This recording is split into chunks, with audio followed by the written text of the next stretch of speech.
যাক, ফাইনালি মোহর শঙ্খকে নিয়ে ফিরতে পেরেছে, এবার একটু শান্তি পাবে। কিন্তু একটা ব্যাপার মাথায় রাখতে হবে, এর পুরো ক্রেডিটটা ম্যাডাম আপনার। আমার কোনো ক্রেডিট নেই, আমি গেছিলাম বলে আমি জানতে পেরেছি, দ্যাটস ইট। গিয়েছিলে তো, তুমি গিয়েছিলে তাই আমি জানতে পেরেছি। আমি দেখো, আমার যাওয়ার কথা ছিল না, মোহরের দিদি তখন কোনো একটা কনফারেন্সে বিজি হয়ে গেছিল, তো আমি তাই মোহরের সঙ্গে যাই। আর আমি না গেলে, মানে আমি না জানালে তারপর তো স্যার আর ম্যাম যেতেন, তুমি তখন জানতে পারতে, জানতে তুমি পারতে আমার জন্য। তুমি জানো তুমি কিভাবে ফোন করেছো, আমায় কিভাবে যোগাযোগ করেছো তুমি? তুমিও জানো আমিও জানি, ওইভাবে আমায় কেউ যোগাযোগ করে উঠতে পারতো না চেষ্টা তুমি না থাকলে। যেটা তোমার ক্রেডিট সেটা আমি তোমাকে দেবো শ্রেষ্ঠা। একটা সময় ছিল যে সময় তুমি মোহরের ক্ষতি করার চেষ্টা করেছো, কিন্তু এবার যেভাবে তুমি মোহরকে আর শঙ্খকে বাঁচিয়েছো সেই ক্ষতির অনেকটাই বোধহয় পূরণ হয়ে গেছে, তাই না? আমি না সত্যিই জানি না আমি কতটা ক্ষতিপূরণ দিতে পেরেছি, আমি জানি না। আসলে একটা সময় তো ওদের খুব ক্ষতি করার চেষ্টা করেছি, অনেকটা ক্ষতি করেওছি, তাই হয়তো পুরোপুরি ক্ষতিপূরণ কোনোদিন দিতে পারবো না, কারণ আমার পাল্লাটা অনেকটা ভারী। কিন্তু সারা জীবন যদি ওদের পাশে থাকতে পারি, অন্তত এইটুকুনি সান্ত্বনা নিজেকে দিতে পারবো যে আমি চেষ্টা করেছি, আমি ক্ষতিপূরণ দেওয়ার চেষ্টা করেছি আমার। আমি কি ভাবছি জানো, ও একটু সেটেল করে যাক, তারপর যাবো দিবাড়িতে। আচ্ছা শোনো, আমার তোমার কাছে একটা রিকোয়েস্ট আছে, তোমাকে শুনতে হবে। রিকোয়েস্ট? তুমি আমায় রিকোয়েস্ট করো নাকি? কবে থেকে? জোর করো তো সব ব্যাপারে, হুকুম করো। যদি তাই হয়, জোর করি হুকুম করি, তাহলে আমার একটা জোর আছে, তার তোমাকে সেটা রাখতেই হবে। জোর আছে? কি ব্যাপারে জোর আছে? কি মানে জোরটা কি ব্যাপারে করতে চাও? মানে আমি কোথাও চলে যাচ্ছি যে তুমি আমার জোর করবে, কারোর কাছে চলে যাচ্ছি তুমি আমার জোর করবে, কোনো ব্যাপারে? সে তুমি যার কাছে ইচ্ছে যাও, আমি তোমাকে জোর করবো না। এত ভরসা আমার উপর? তুমি জোর না করলে আমি কারোর কাছে যাব না।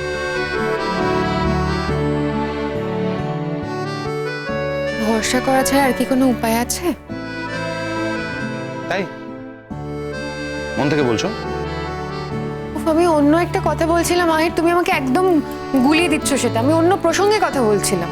না না না, আগে এই কথাটার মীমাংসা হোক। একটা বাজে কথাটা মীমাংসা হওয়ার কি আছে? এটা কোনো কথাই না। এত ভরসা তোমার আমার উপর যে এই কথাটাকে কথাই মনে হচ্ছে না? এত অধিকার, এত জোর? কিছু তো একটা আছেই, তাই না আহির? নাহলে আমি তোমাকে এরকম উন্মাদের মতো ভালোবাসতে পারি? বাসো বুঝি? না, প্রমাণ পাচ্ছি না তো। এই যে এত কষ্ট করে এত দূর গেলাম এলাম, এতটা স্ট্রেস গেল, যদি সত্যি আমার কষ্টটা বুঝতে তাহলে তো এতক্ষণে। মনে আছে এই ঘর থেকে তুমি আমাকে দিন তাড়িয়ে দিয়েছিলে? এত যুদ্ধর পর, এত কিছু হওয়ার পর আমার প্রতি তোমার এই অভিযোগটা আসছে শঙ্খ?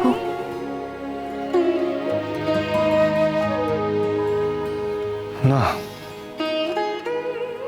তোমার প্রতি কোনো অভিযোগ নেই। তাও এতদিন পরে এই ঘরে এসে প্রথম আমার এই কথাটাই মনে পড়লো, জানো? শঙ্খ, তুমি কেন বুঝতে পারছো না? তখনকার আমি আর এখনকার আমি তো এক ছিলাম না। তখনকার আমার তো কোনো দোষ ছিল না। অত কোনো দোষ ছিল না, কিন্তু মোর তুমি তো আমাকে বিশ্বাসও করনি। এইটা আমি কোথাও একটা মেনে নিতে পারিনি মোহর। আমি অ্যাকসেপ্ট করতে পারিনি যে আমার মোহর আমাকে বিশ্বাস করছে না। সেই জন্যই বোধহয় অত অভিমান, আর অভিমানের থেকে আমি আমি এত কিছু কাণ্ড ঘটিয়ে বসলাম। হয়তো হয়তো সব ভুল আমারই ছিল।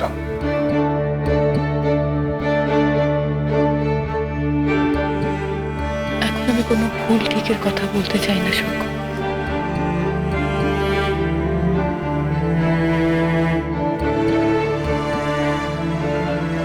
মোহর, কি ভয়ঙ্কর দুর্ঘটনার হাত থেকে বেঁচে ফিরেছি বলো তো। এবার ভেবে দেখেছো, যদি সত্যি ওদের চাপে পড়ে আমাকে ওই অরুন্ধতী স্মৃতিতে সিঁদুর দিতে হতো, তাহলে সারা জীবন আমাকে এটা বহন করতে হতো। এরপরে আমি বেঁচে থাকতাম কি করে? এটা তো আমার মৃত্যুর সামিল হতো। কিন্তু কিন্তু আমি সিঁদুরটা না পড়েই বা কি করতাম, কোথায় যেতাম? ওরা তো মোহর তোমার জীবন নিয়ে চিনিমিনি খেলছিল, সেটা তো আমি হতে দিতে পারতাম না। মোর আমার কাছে তোমার থেকে বেশি ইম্পর্টেন্ট আর কিছু নেই। আমি জানি এটা কিছুতেই হতে পারতো না, কারণ আমার ভালোবাসার উপর আমার জোর আছে। হ্যাঁ, সেটাই অবশেষে প্রমাণ হলো। আইসবাবু যদি একটু দেরিতে পৌঁছতো না, তাহলেও একটা অঘটন হয়ে যেত।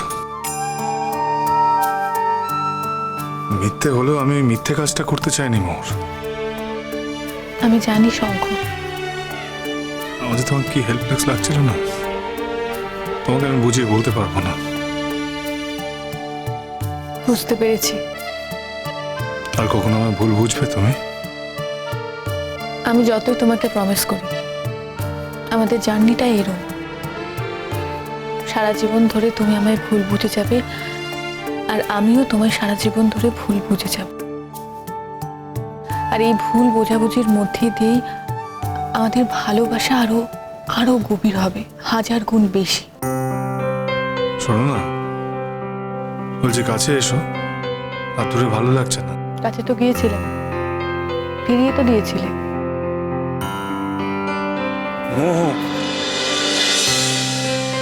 সেটা তো অভিমানে। ও, তোমার অভিমান থাকতে পারে, আমার থাকতে পারে না? বেশ, ঠিক আছে, তাহলে অভিমান করে আমাকে আরো কষ্ট দাও। দূরে সরে থাকো এভাবে। হ্যাঁ, আমার যা ইচ্ছে তাই করব। তুমি আমায় কষ্ট দিতে পারো, আমি দিতে পারি না বুঝি?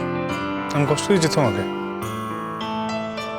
আচ্ছা ঠিক আছে, তোমার যদি ইচ্ছা হয় যে তুমি আমায় কষ্ট দেবে, তাহলে দাও, কষ্ট দাও। তাতে আর কি হবে? তোমার যদি মন ভালো লাগে তার জন্য তুমি কষ্ট দাও, কিন্তু আমার কি মনে হয় জানো, শেষ পর্যন্ত তোমার এই দেওয়া কষ্টটা আমার সুখের কারণ হয়ে দাঁড়াবে, ভালো লাগার কারণ হয়ে দাঁড়াবে। আচ্ছা, কাল কিন্তু একবার মন্দিরে যেতে হবে আমাদের। মন্দিরে? কেন, কি জন্য? ও আচ্ছা আচ্ছা, মানে তুমি ভগবানের কাছে গিয়ে প্রার্থনা করবে যে ভগবান কি করে আরো ওকে কষ্ট দেওয়া যায়, আমাকে সেই আশীর্বাদ করুন, তাই তো? আমি তোমায় শুধু কষ্ট দিই? হ্যাঁ, দাও তো, এই তো এখন দিচ্ছ। কোথায় দিচ্ছি দেখি, দেখি কোথায় দিচ্ছি।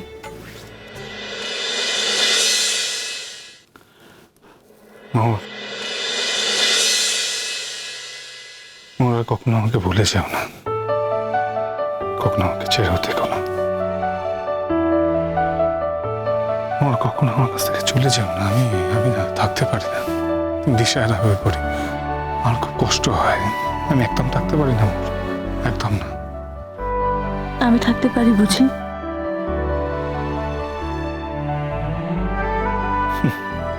তুমি তো পেরেছিলে, আমাকে ভুলে গিয়ে থাকতে পেরেছিলে আমাকে ছেড়ে। তাতে আমার কোনো দোষ ছিল নাকি?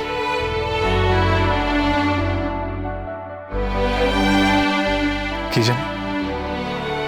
জানি না, আমার কি মনে হয় জানো মোহর, আমার জীবনে যদি কখনো এরকম একটা পরিস্থিতি, এরকম একটা অবস্থা যেটা তোমার হয়েছিল, সেরকম যদি আসে, তাহলে আমি কোনো পরিস্থিতিতে তোমাকে ভুলে যাব না। তোমাকে ভুলতে পারি না মোহর, কোনো পরিস্থিতি নয়, তোমাকে আমার ভুলে যাওয়া সম্ভব নয়। সেটা যদি তোমার তো স্মৃতি চলেও যায়, তাতেও হয়তো আমি তোমাকে ভুলতে পারবো না। ওরও মনে হয়, অ্যাক্সিডেন্টের পর মানুষের হাতে কিছু থাকে নাকি? মানুষের শরীরের ক্রিয়া প্রক্রিয়ার উপর কারোর হাত থাকে না। আমার হয়তো কি জানি, হয়তো মনে হচ্ছে থাকে না। আমি তো সেই পরিস্থিতির মধ্যে কখনো পড়িনি। সেই পরিস্থিতি যদি আমার জীবনে কখনো আসে, তাহলে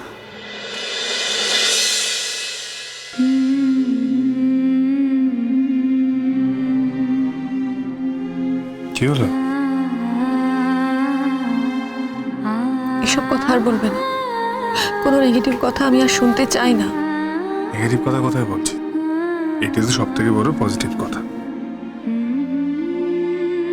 বলছি তো মো, যে কোনো অবস্থাতে, যে কোনো পরিস্থিতিতে আমি তোমাকে বলতে চাই না, বলতে পারবো না মো। ঠিক আছে, কোনো অবস্থার দরকার নেই, আমরা এই অবস্থাতেই থাকবো। হয়েছে, আর বলবো না, কেমন?